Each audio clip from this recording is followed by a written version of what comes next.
አርት ስትማሪ ክሬቲቭ ያደርግሻል። ለየት ያለ ነገር ልታስቢ ነው የሚያደርግሽ። አስቤው አይደለም ፖተሪ መስራት የጀመርኩት፣ አስቤው አይደለም የተለያዩ ዲዛይኖች መፍጠርም የጀመርኩት። አክቹዋሊ የተማርኩት ቱሪዝም ነውና ወደ ፖተሪ ስራ ስመጣ ክሬቲቭ ያደርግሻል። ለየት ያለ ነገር እንድትሰሪ ያደርግሻል። ለየት ያለ ነገር እንድታስቢ ነው የሚያደርግሽ። ሸክላ ኢትዮጵያ ከተመሰረተ አሁን ኦልሞስት 9 ወር ሆኖታል። ሀሳባችን የኤሌክትሪክ ዊሎችን በመጠቀም ኢትዮጵያ ውስጥ ያሉትን የፖተሪ ስራዎች ለየት ባለ መልኩ የማሳየት ሀሳብ ነው ያለን ማለት ነው።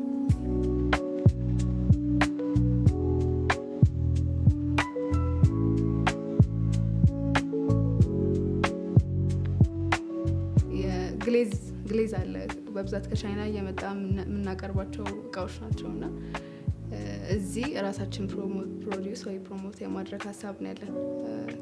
ግሌዝ የማድረግ ፕሮሰስ በጣም ብዙ ነው ለሚያውቀው። እሱን ሀሳብ አለ እዚሁ የሴራሚክ በሸክላ ሆኖ በሴራሚክ የሚሰሩ እቃዎችን ወይም ለኢትዮጵያ የማውጣት ሀሳብ ነው ያለን። በዛውም የሞንተሶሪ ቶይሶች እንሰራለን ራሳችን። የቃጫ ምርቶች አሉን ሃንድ ክራፍት እዚሁ ራሳችን የምናመርተው ነው።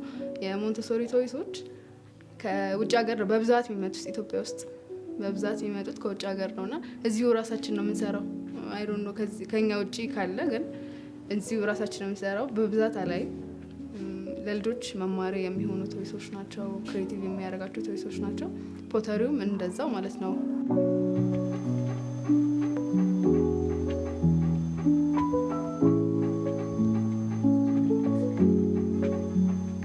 ስሜ ቤተልሔም ላቀው እባላለሁ።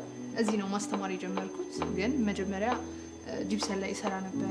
ጂፕሰን ቅርጻ ቅርጾች እሰራ ነበር። ፓሽኔ ነው ሸክላ መስራት እና በጣም እፈልግ ነበር ሸክላ መስራት መማር፣ ግን ያንን እድል አላገኘውም ነበር እና ሸክላ ኢትዮጵያ እንትን ሲል በሰው ነው ያገኘሁት ቤቱን እና እዚህ ጀመርኩኝ። በፊት ያው እንዳልኩሽ የጂፕሰን ላይ ነበረ ቅርጻ ቅርጾች ብዙ አይነት እንትኖች እሰራ ነበረ። ከዛ እዚህ ገባሁኝ። አሁን አስተማሪ ነኝ እና የሸክላ ምርቶች እናመርታለን።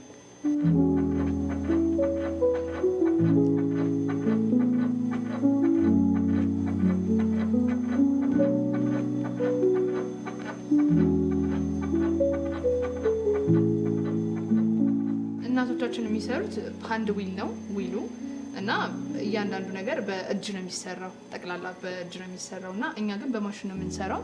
ያንኑ እቃ ራሱ በዘመናዊ አድርገን መስራት እንችላለን እና ያንኛውንም ደግሞ ለማሻሻል እና ብዙ ከቻይና የሚመጡ እቃዎች አሉ እዚህ የምንጠቀማቸው እነሱን በሀገር ውስጥ ለመተካት ነው እንትናችን እና ሸክላ ኢትዮጵያ ዋናው ራዕዩ እሱ ነው እና ደግሞ የኢትዮጵያን ሸክላ ማሳደግ ነው። ምክንያቱም ሸክላ እያደገ አይደለም ኢትዮጵያ ውስጥ ብዙም ሰው አያውቀውም እንትን የለውም እና እነሱን እዚህ የሚመጡትን አገር ውስጥ የሚመጡትን ነገሮች የመተካትና የራሳችን ደግሞ ባህላዊ የሆነውን ሸክላ ማሳደግ ነው።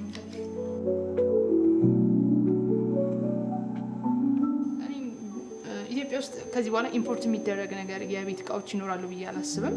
በመቀጠል ደግሞ በጣም ለጤናም ለሁሉም ነገር ሸክላ አሁን ሌላ ነገሮች ከምንጠቀም እንትኖች አልሙኒየም ድስቶች ምናምን ከምንጠቀም ሸክላ ለጤና የመጀመሪያ ጠቃሚ ነው። ሁለተኛ ደግሞ ሁሉም ነገር አለን እዚህ፣ አፈሩ እዚህ ነው የምናገኘው። ሁሉንም ነገር እዚሁ ምንም አይነት ኢምፖርት ማናደርግበት እራሳችን እዚህ ማሳደግ እንችላለን ስራውን እና ኢምፖርት የምናደርገው እቃ እስካይኖር ድረስ እንሰራለን ብዬ አስባለሁ። እንደውም ኤክስፖርት ማድረግ እንጀምራለን ብላ ብዬ ነው የማስበው። አይኖረንም ከዚህ በኋላ የምናመጣው እቃ የቤት እቃዎች ላይ የትኛውም አይነት ሴራሚክ እቃዎች ላይ ምናምን እንሰራለን እና ከዚህ በኋላ የሀገራችን ምርት ነው የምንጠቀመው።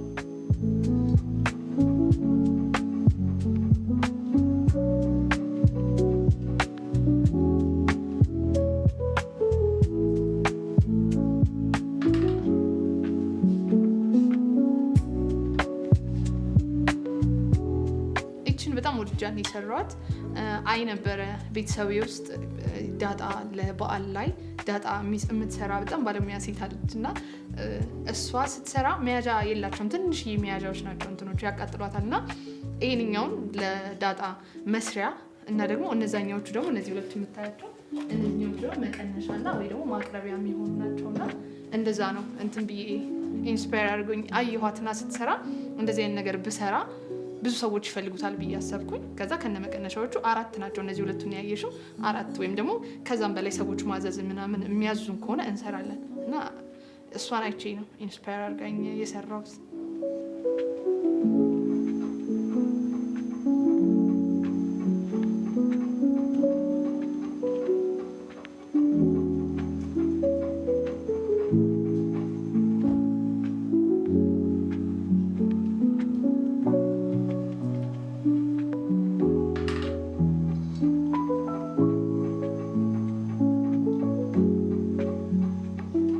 ፍላጎት ካለሽ በጣም ፓሽን ስለነበረኝ እኔ በአንድ ወር አካባቢ ላይ በደንብ ለምጄ ነበር። ያው በእንትን ነው ባልልሽም ግን የምሰራቸው እቃዎች ነበሩ። ታያቸዋለሽ ወይ የምሰራቸው የነበሩትን እቃዎች አሳይሻለሁ።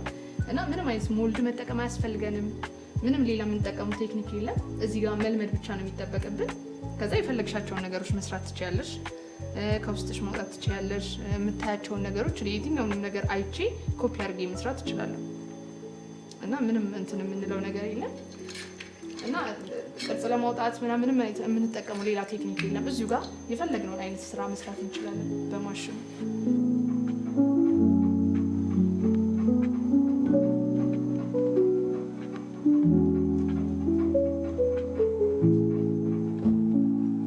በጣም ብዙ ሰው እንደሚፈልግ አውቃለሁ፣ መማር እንደሚፈልግ። እኔ በጣም ዋጋ ከፍያለሁ። እዚህ ወደ 2 ዓመት አካባቢ ነው ፈልጌያለሁ። እንትን እንዲለኝ ማለት የሚያስተምረኝ ሰው ፈልግ ነበረ። ኢቭን ቀጥረውኝ እንኳን መስራት ፈልግ ነበር፣ ምክንያቱም መስራት ስለምፈልግ ፖተሪውን። ግን ማንም እንትን የሚል አልነበረም። እና አሁን ላይ ግን ትልቅ እድል ነው ብዬ አስባለሁ ለሚማሩ። እና ደግሞ በጣም ሰፊ ነው። በሸክላ ኢትዮጵያ ብቻ እንትን የሚል አይደለም። በጣም ብዙ ሰዎች መማር የሚፈልጉ ብዙ መጥተው የሚጠይቁ ሰዎች አሉና አበረታታለሁ። መታችሁ ተማሩ። በጣም ሰፊ ነው። ኢትዮጵያ በጣም ትልቅ ናትና በጣም ለብዙ አይነት ነገሮች መስራት እንችላለን። ምኑ ተማሩ እና ይሄንን እድል አግኝታችኋል። አሁን ይሄንን ለማሳደግም የሸክላውን እንትን የሸክላ ኢትዮጵያ ትልቅ ሚና ይጫወታል ብዬ አስባለሁ።